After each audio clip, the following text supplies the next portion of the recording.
हुआ, सासू माँ ने बहुत सताया, ले फोन कर रही है, शर्म नहीं आ रही। अल्लाह ने सबसे बड़ा मर्तबा तेरे लिए तेरे शोहर का बनाया, शोहर का बनाया है।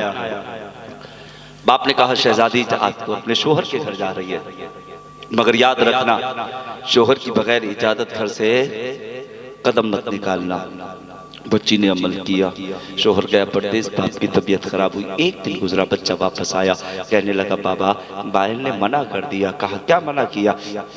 उसने कहा कि अपने शोहर की बगैर इजाजत घर से कदम नहीं निकालूंगी। इतना कहना था ना तो आपकी आंख में आंसू आ गए, फिर ज्यादा तबीयत खराब हुई। दूसरा दिन आया, फिर बाप ने कहा ओ शहजादे जब बहन के करीब चला जा। वो जाके कहते ना बाबा की तबीयत ज्यादा खराब है। कहा तुझे बाबा ने बुलाया है? भाई गया है, फिर दरवाजे पे जाके दस्तक दी है, आवाज आई है कौन आया है? भाई ने कहा है बहन तेरे दरवाजे पे तेरा भाई आया है। दरवाजा खुला है। कहा कैसे आना हुआ? कहा फिर बाप ने बुलाया है। बहन ने कहा कि अभी मैं बगैर शोहर की इजाजत घर से कदम नहीं निकालूंगी। इतना कहना था, भाई की आंख में आंसू है, रोता हुआ बाप के करीब पहुंचा है। बाप ने कहा ओ शहजादे क्या हुआ? कहा बहन ने फिर इनकार कर दिया है। इतना कहना था, बाप की आंख में आंसू है, रोने लगा, माँ भी रो रही है। हत्तल इम्कान भाई जाता रहा, बहन वापस करती रही, शोहर की बगैर इजाजत नहीं आई। आखिरी वक्त वो आ गया, बाप का इंतकाल हो गया। बाप का इंतकाल हुआ, ऐलान हुआ फला के बाप का इंतकाल हो गया है।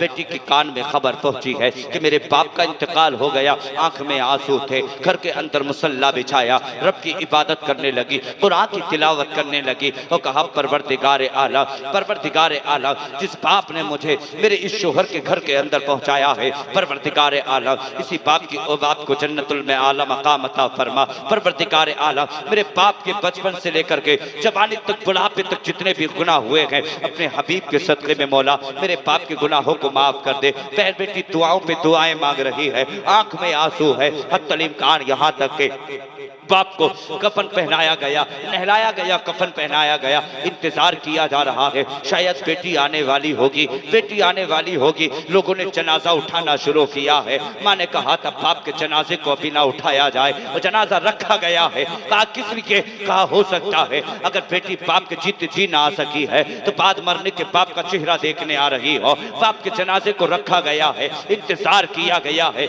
मगर बेटी बाप के जनाजे पे ना आ सकी है। वक्त काफी हो गया, लोगों ने कहा कि बेटी नहीं आ सकी है, लोगों ने उठाना शुरू किया है। माँ ने कहा था जनाजे को लेकर के पहले कब्रिस्तान मत जाना, बल्कि इसके जनाजे को लेकर के पहले बेटी के दरवाजे पे जाना। वह जनाजे को उठाया गया है, उठाने के बाद वे बेटी के दरवाजे पे लेकर जनाजे को पहुंचे हैं और जाने के बाद दस्तक दी है, आवाज आई है आने वाले कौन है? बच्ची किसे कहा कि दरवाजे पे तेरे बाप का जनाजा आया है। इतना कहना था, बच्ची ने कहा सारे लोग सामने से हट जाएं, सब हट गए। ये तब पर्दा आज देखते हैं, अगर दरवाजों पे आकर कोई फकीर आकर के किसी चीज की सदाका करने लगे, दरवाजे पे आकर दस्तक दे दे, तो आज इस्लाम की बेटियां जाकर के दरवाजे को खोला करती हैं। तुम क्या मालूम नहीं है कैसे पर्दे हैं तुम्हारे? और यार हमने तो यहाँ तक के देखा है आज दरवाजों पे पर्दे मिलते हैं, मगर इनके सरों पे पर्दे नहीं होते, टीपियों पे पर्दे होते हैं, मगर इनके बदन पे पर्दे नहीं होते। फिर कैसी इस्लाम की शहजादियां हो? मगर देख वो भी इस्लाम की शहजादी थी। कहा सारे लोग दरवाजे से हट जाए,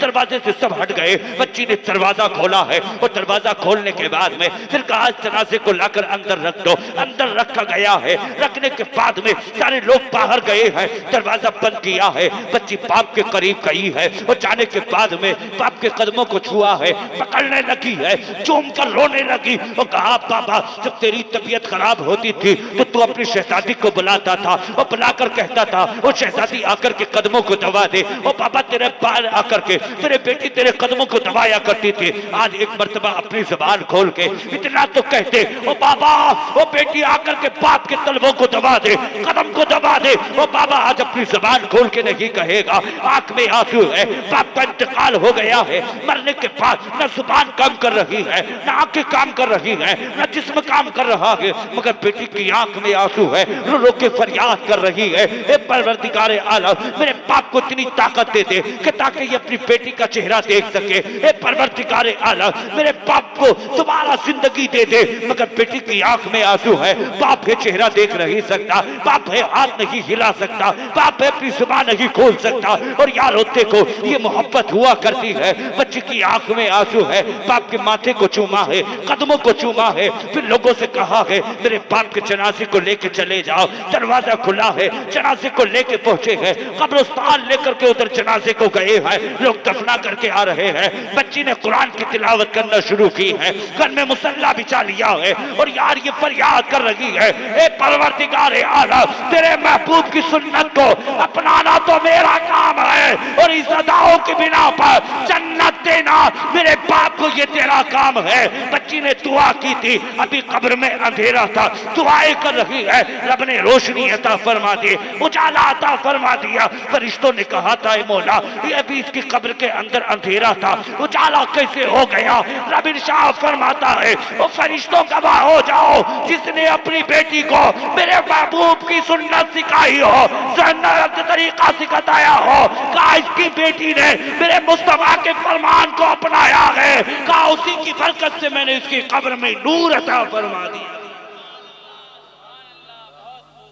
नूर अता फरमा दिया। आखिरी बात सुनते चले, नूर अता फरमा दिया। कुछ दिन गुजरे थे, शोहर घर पे आया, शोहर का घर पे आना हुआ ना, शोहर आया तो क्या देखा, आज की क्या है ना, अगर शोहर कहीं से बाहर से आता ना तो इनके चेहरों पे 12 बजे होते। कितने? 12। बीवियों के चेहरों पे 12 खड़े होके बैठ के कहती है। हाँ, वो आता ना तो इतना नहीं होता कि आके खड़े होके सलाम कर दे, मगर वो इस्लाम की शहजादी थी। शोहर घर में आया ना, खड़ी हो गई, मुस्कुरा के सलाम किया, अस्सलाम वालेकुम, सलाम किया ना, शोहर ने मुस्कुरा के सलाम को जवाब दिया। अभी आंख में आंसू नहीं लाई है। शोहर आया, कहने लगी आप गुस्ल कर लें, कपड़ा बदल लें। शोहर ने कपड़े बदले, गुस्ल किया, उसके बाद में खाना पेश किया, खाना खिलाया, खाना खिला के बिस्तर लगाया। जब वो बिस्तर पे शोहर लेटा ना तो इसने कदमों को दबाना शुरू कर दिया। इसने कदम दबाना शुरू किया, उधर उसकी आंख में आंसू आ गए, बीवी की आंख में आंसू आए। शोहर की नजर पड़ी, कहा रोती क्यों हो, रोने की वजह क्या है, क्यों रोती हो? उसने कहा था मेरे सर के ताज, मेरा बाप बीमार हुआ, मुझे बुलाया, मैं न जा सकी, जीते जी बाप का चेहरा ना देख सकी। कहा फिर? कहा क्यों नहीं गई, बाप ने बुलाया। तो उसने कहा था कि नहीं, मेरे बाप ने जब मुझे भेजा था तो ये कह के भेजा था कि अपने शोहर की बगैर इजाजत घर से कदम मत निकालना। इतना कहना ना, शोहर की आंख में आंसू आ गए। कहा इजाजत की जरूरत क्या थी, बाप ने बुलाया था, चली जाती। कहा नहीं। कहा फिर क्या हुआ? कहा बाप का इंतकाल हो गया। इतना कहना था, शोहर की आंख में आंसू, रोने लगे दोनों लोग। फिर उसके शोहर ने रब की बारगाह में हाथ उठा के फरियाद की, मौला परवरदिगार आलम, अगर ये तेरे महबूब की इस प्यारी सुन्नतों की इतनी फरमाबरदार है, सुन ले एक जुमला, तो अल्लाह इसी के सदक़े में इसके बाप की मग़फ़िरत फरमा दे, इसके बाप की कब्र पर रहमत व अनवार की बारिशें अता फरमा दे। इधर दुआएं हो रही थी, उधर कब्र पर रहमत की बारिशें हो रही थी। सुभान अल्लाह, बारिशें हो रही थी। तो याद रखना यारो कि मुस्तफ़ा के तरीक़े को अपना लो, मुस्तफ़ा के किरदार को अपना लो, मुस्तफ़ा के अखलाक को अपना लो। बस एक बात याद रखना, रब ने बेटियां दी हों तो बेटियों को कनीज़े फातिमा बना के घर में रखो। बेटे अगर दिए हैं तो फिर उन्हें हुसैन आज़म और हसन का जैसी जिंदगी उनको सिखाओ, उन्हें शैतानी जिंदगी मत सिखाओ। हाथों में उनके पतंग की डोर मत दो, हाथ में उनके अंटे मत दो, हाथ में उनकी लठियां मत दो, बल्कि अगर उनको तुम पे पहलवान बनाना है, सुपे सलार अगर बनाना है तो मुस्तफ़ा जान रहमत का किरदार देके किरदार दो, मुस्तफ़ा जान रहमत का, आका का तरीका बताओ, किरदार बताओ मुस्तफ़ा जान रहमत का। और ये याद रखना, बस आखिरी बात जुमला ये था कि अपने चेहरों से मुस्तफ़ा की सुन्नत को मत मुड़ाओ, अपने चेहरों पे आका की सुन्नत सजा लो। याद रखना, जिनके चेहरों पे मुस्तफ़ा की सुन्नत नहीं होती ना, तो मुझे इतना तो बता दो, माँ आका के एक सहाबी हैं जिनके चेहरे पे एक दाढ़ी का बाल चेहरे से हटाया ना, मुस्तफ़ा ने चेहरा फेर लिया। आका के सहाबी कहने लगे सरकार, मैं जब आता तो आप चेहरा देख के मुस्कुराते, आज आपने चेहरा फेर लिया। मेरे मुस्तफ़ा फरमाते हैं कि मैं तेरे चेहरे को देख के नहीं मुस्कुराता था, बल्कि जो तेरे चेहरे पे दाढ़ी का बाल था मैं उसे देख के मुस्कुराया करता था। और यहाँ तो यार हजारों बाल खत्म है, हजारों के करोड़ों होंगे यार, गिनती नहीं होगी इनकी। हो जाएगी? नहीं होगी। तो फिर चेहरों से काहे मुड़ाते? इसलिए अपने किरदार को अच्छा कर लें, अपने अखलाक अच्छे कर लें। सिर्फ आपने अगर इन पे से एक बात पे अमल कर लिया तो मेरा बोलना और आपको सुनना कामयाब है। और सबसे बड़ी बात तो इस जलसे की अल्हम्दुलिल्लाह कामयाबी ये है कि हमारे 3 भाइयों ने आज ये तौबा की है, कभी चेहरे से हम दाढ़ी के बाल नहीं मुड़ाएंगे, माशाअल्लाह नहीं मुड़ाएंगे, वादा किया है ना। अल्लाह इनको सलामत रखे, अल्लाह इनकी उम्र में बरकत अता फरमाए। अब दामन उठा के मैं एक शेर पढ़ रहा हूँ, बस दुआ मांग ले वो शेर, और उसके बाद में अल्हम्दुलिल्लाह जैसा स्टेज वाले चाहेंगे वैसा प्रोग्राम आपका चलेगा। बस मेरे साथ ये गुनगुना के जरूर मेरे साथ पढ़ ले और अपने दामन को फैलाने और ये रब की बारगाह में फरियाद करें। और सिर्फ हकीकत हमें जितना कुछ मिला है सब मदीने वाले के करम से मिला, जितना मिला है बोले यार, जितना मिला है ऐसा लग रहा है कि खा खा के खूब बैठ गए बेचारे। हमें तो अभी मिला लगभग 11 बजे खाना हमने खाया, मगर हमें तो खाने शुरू नहीं किया। हमारे यहाँ का खाना बहुत अलग है, यहाँ का खाना बहुत अलग है। तो इसलिए मुस्तफ़ा की नात पढ़ने मेरे साथ बड़ा अच्छा होगा। और मेरे लिए भी दुआ करें, हालांकि मेरी भी तबीयत अच्छी नहीं है। और भाई बड़े मेरे भाई मुफ्ती हम्मा साहब क़िबला के लिए भी दुआ करें, अल्लाह उनकी उम्र में बरकत अता फरमाए। मेरी ज़िंदगी मेरे भाई को अता कर दे अल्लाह रब्बुल इज़्ज़त, अल्लाह उनको सेहत अता फरमाए, अल्लाह रब्बुल इज़्ज़त उनकी आने वाली बीमारियों को परेशानियों को दूर फरमाए। अल्लाह रब्बुल इज़्ज़त मुफ्ती हम्मा साहब की उम्र में, अमल में, इल्म में, रिज़्क़ में वुसअत बरकतें नेमतें अता फरमाए। अल्लाह रब्बुल इज़्ज़त उनके जो हासिद है ना, उनसे चलने वाले, अल्लाह रब्बुल इज़्ज़त उनको भी सवरने की तौफीक अता फरमाए। हासिद तो बहुत पैदा हो गए शायर साहब, हाँ बहुत ज्यादा, हाँ है फैसल भाई, हाँ हकीकत बात है। बहुत अच्छा कलाम पढ़ा हमारे फैसल भाई ने, अल्लाह इनकी उम्र में बरकत अता फरमाए। बहुत अच्छा पढ़ा जिसका कोई जवाब नहीं। हालांकि मैं अक्सर इनका सलाम सुनता था, मैं गाड़ी में इनका सलाम सुनता था, ज्यादातर मेरे फोन पे टोन भी इनके सलाम की रहती थी, जो सलाम पढ़ा था अल्हम्दुलिल्लाह इन्होंने।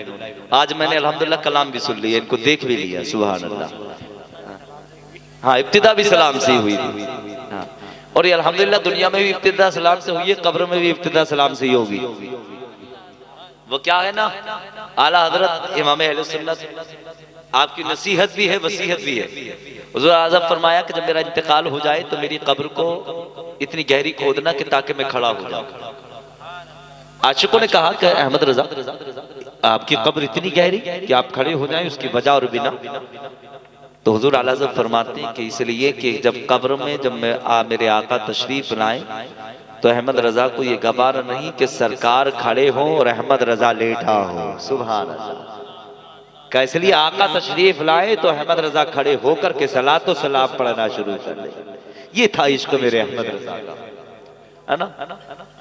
तो हालांकि हासिद पैदा हो गए और इनसे होगा कुछ नहीं, कुछ भी नहीं होगा।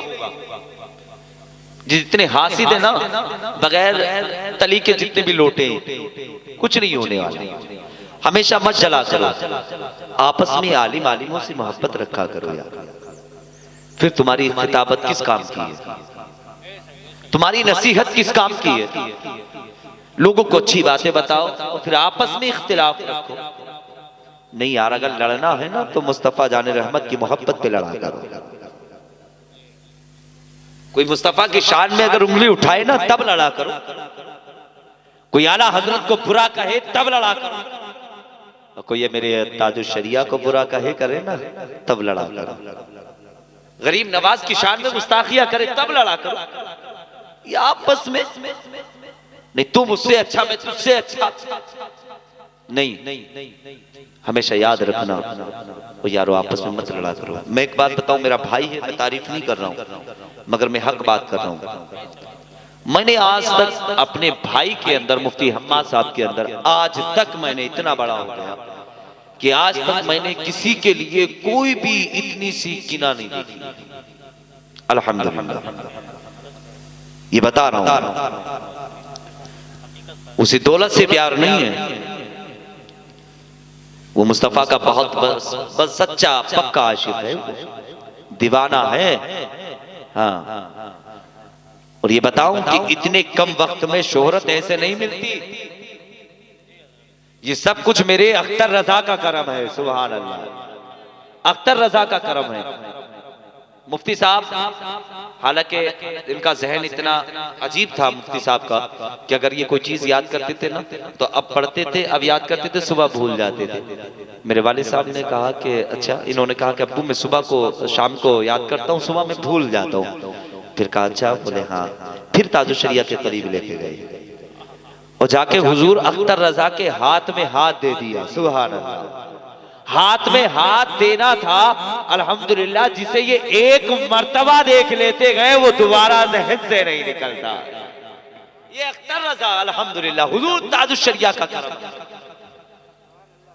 एक मर्तबा देख लेते वो याद हो जाता।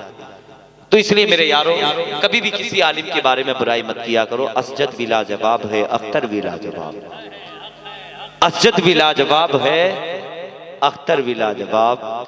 कह दूं तो इनके आशिक भी हर सुन्नी भी लाजवाब।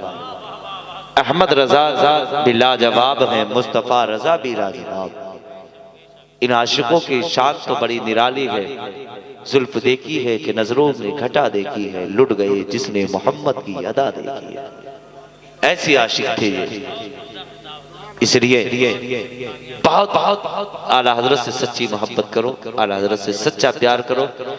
अगर मांगना है ना तो मदीने की तरफ लो लगा के मांगा करो। वो कहते हैं ना जी कि मदीने वाले से क्यों मांगते हो, मदीने वाले से क्या मांगने से मिलता है? तो उनसे कहते हो कि सुबह को उठ के चारपाई से उठ के बीबी से नाश्ता काहे मांगते हो?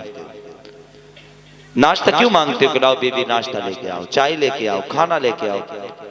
अल्लाह से मांगो कि देखते हैं डायरेक्ट आसमान से गिरेगा। रब ने वसीला बनाया। जब मुस्तफा ने जाने रहमत का जब दीदार किया ना था ना मेरे रजा ने, आला हज़रत जब पहुंचे ना मदीना शरीफ, कहा या रसूलुल्लाह चलमन हटाइए, जलवा दिखाइए, चेहरे का दीदार नहीं हुआ।